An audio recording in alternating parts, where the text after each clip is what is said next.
Shalom Elehem Besem Hamasya. Selamat bertemu kembali dalam Suara Sahabat Kroci. Saya yakin dan percaya kita semua diberkati dan kita semua diberikan anugerah Tuhan untuk masih bisa menikmati nafas hidup yang luar biasa. Dan malam hari ini kita akan belajar satu kebenaran firman Tuhan tentang alasan mengapa Yesus Kristus memanggil ke-12 rasul yang kemudian menemani dia di dalam perjalanan pelayanannya di atas muka bumi ini. Dan kira-kira apa maksudnya buat kita untuk zaman sekarang? Mari kita perhatikan ketika kita membaca Lukas pasal yang ke-6 ayat yang ke-12 sampai ayat yang ke-16, kita bisa melihat bahwa ada dua alasan yang sangat penting dan sangat urgent yang begitu mendasari pemanggilan daripada ke-12 rasul tersebut. Yang pertama, kalau kita melihat dalam ayat yang ke-12, waktu Yesus ingin memanggil ke-12 rasul tersebut, Yesus memulainya dalam sebuah doa. Lalu Yesus pada saat itu kemudian mengambil waktu yang khusus dan merupakan sebuah kebiasaan daripada Tuhan Yesus, bahwa ketika dia ingin mengambil satu keputusan yang penting, dia bawa dalam doa.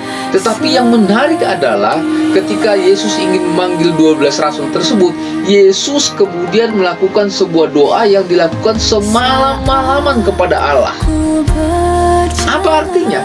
Artinya adalah posisi ke-12 rasul tersebut adalah posisi yang sangat penting, posisi yang sangat krusial. Mengapa? Karena dari 12 rasul tersebut, sekalipun nanti di ujungnya ada satu yang kemudian berkhianat dan kemudian harus digantikan, tetapi saya ingin katakan kepada kita semua, Yesus memanggil 12 rasul tersebut itu karena yang pertama alasannya, karena ke-12 rasul tersebut adalah orang-orang yang sangat penting posisinya, yang sangat penting peranannya, yang sangat penting di dalam kelanjutan pelayanannya kelak di kemudian hari.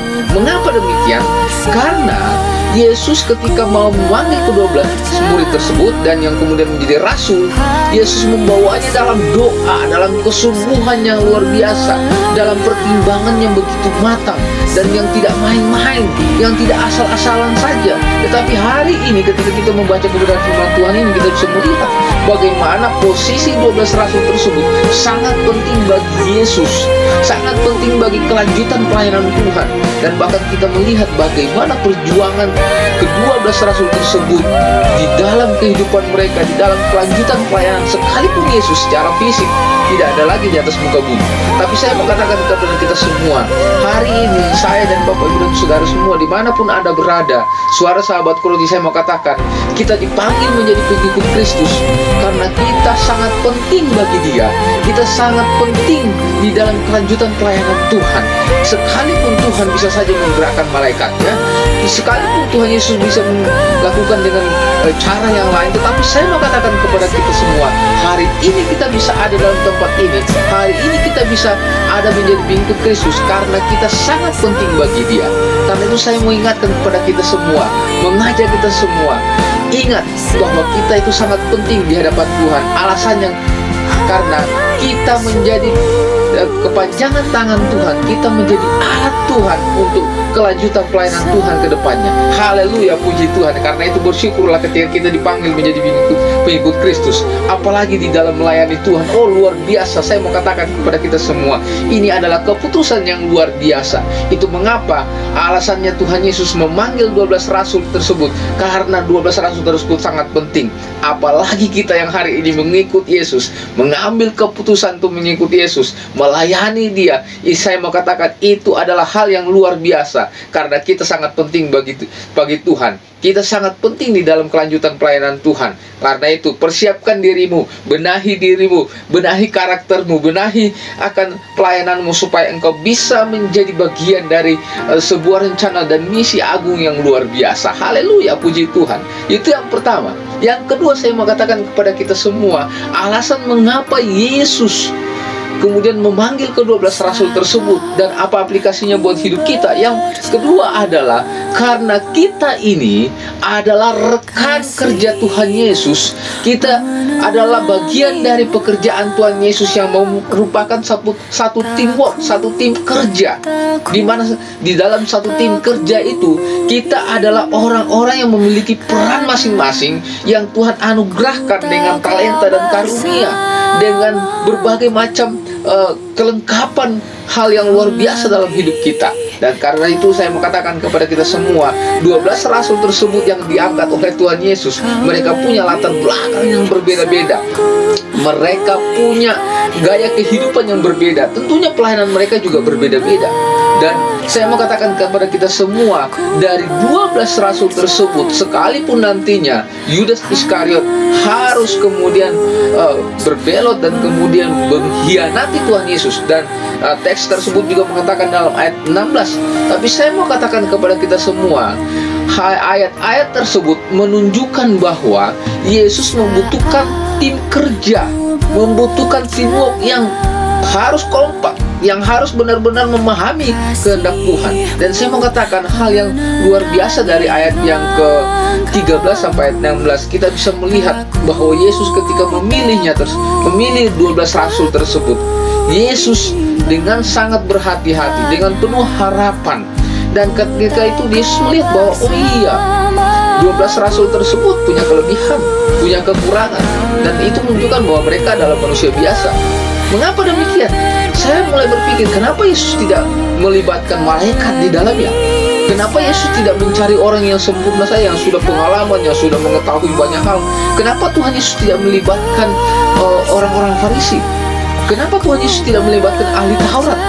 Tetapi Yesus melibatkan orang-orang yang tadinya biasa dengan latar yang belakang yang berbeda. Tentunya sangat sulit untuk menyatukan pemikiran.